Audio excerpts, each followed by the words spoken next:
परत पुण्यामध्ये गोविंदगिरी महाराज सध्या बोलतात। राम जय राम जय जय राम, श्रीराम जय राम जय जय राम, राम जय राम जय जय राम। आपदामपहर्तारं दातारं सर्वसंपदां लोकाभिरामं श्रीरामं भूयो भूयो नमाम्यहम्। आज हमारे धर्मश्री के प्रांगण में मैं हमारे सभी पत्रकार बंधुओं का हृदय से स्वागत करता हूं। सबसे पहले मुझे एक समस्या यह है कि आप लोगों में कुछ मराठी के होंगे और कुछ हिंदी के होंगे, तो मैं दो ग्रुप भी बाद में कर सकता हूं। मैं आपके साथ पूरा न्याय करूंगा। आप तो आप बोलिए, पहले हिंदी में करूं या मराठी में करूं?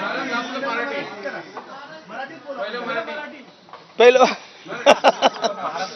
छत्रपति शिवाजी महाराज की।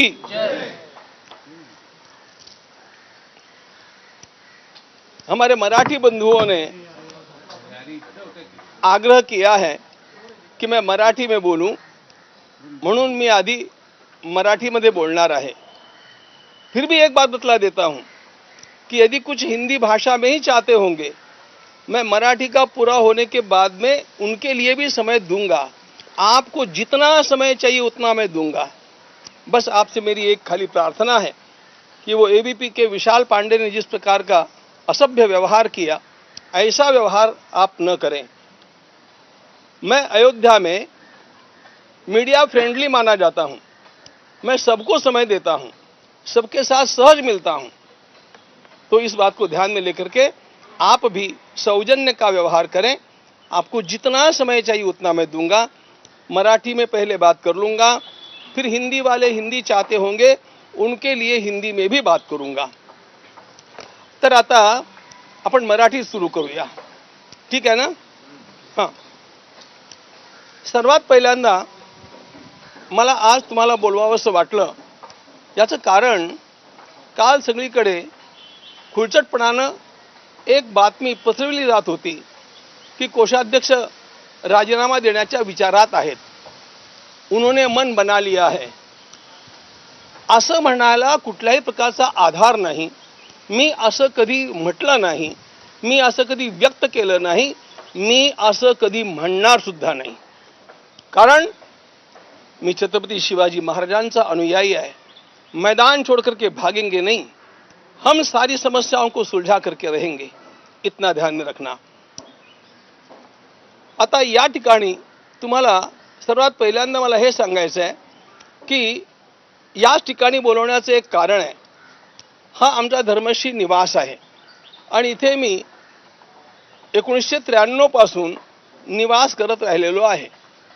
हा अपार्टमेंट आहे, यामध्ये 10 फ्लॅट आहेत। 10 फ्लॅटपैकी एका फ्लॅटमध्ये मी राहतो आणि 3 फ्लॅटमध्ये आमच्या वेगवेगळ्या ट्रस्टची ऑफिसेस आहेत आणि एकामध्ये किचन आहे, जे आपण इथे त्याच्याजवळ आपण बसलेलो आहोत। अपार्टमेंटच्या 10 फ्लॅटपैकी 5 आमच्या संस्थांचे आहेत। यातलं काहीही माझ्या नावावरती नाही। माझ्या नावावरती संपूर्ण जीवनामध्ये एक वीटही नाही, हे नीट नोंदून घ्या। फक्त एक बँक अकाउंट माझ्या नावावरती आहे, त्याखेरीज माझ्या नावावरती काहीही संपत्ती नाही, कधीच नव्हती। तरी पण जी न्यूज वाल्यांनी खुळचटपणानं त्यांच्या एका पत्रकाराला इथे पाठवून, तो अशुद्ध हिंदी बोलणारा मराठी पत्रकार होता, मला ठाऊक नाही तो इथे आहे की नाही, मला जाणून पण घेण्याची इच्छा नाही, पण त्यांनी ते पुन्हा पुन्हा पुन्हा पुन्हा दाखवलं।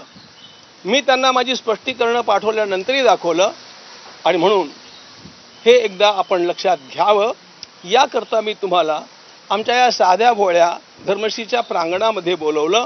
आपण आलात, आपलं सर्वांचे आभार आहेत। आता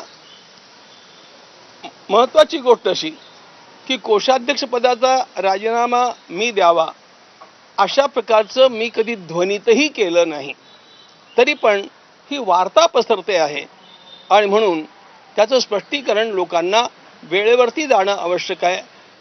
अनेक लोकांचे मला फोन येऊ लागले, मेसेज येऊ लागले की तुम्ही असं का करताय. म्हणून मी स्पष्टपणे सांगू इच्छितो, अशा प्रकारचा माझा विचार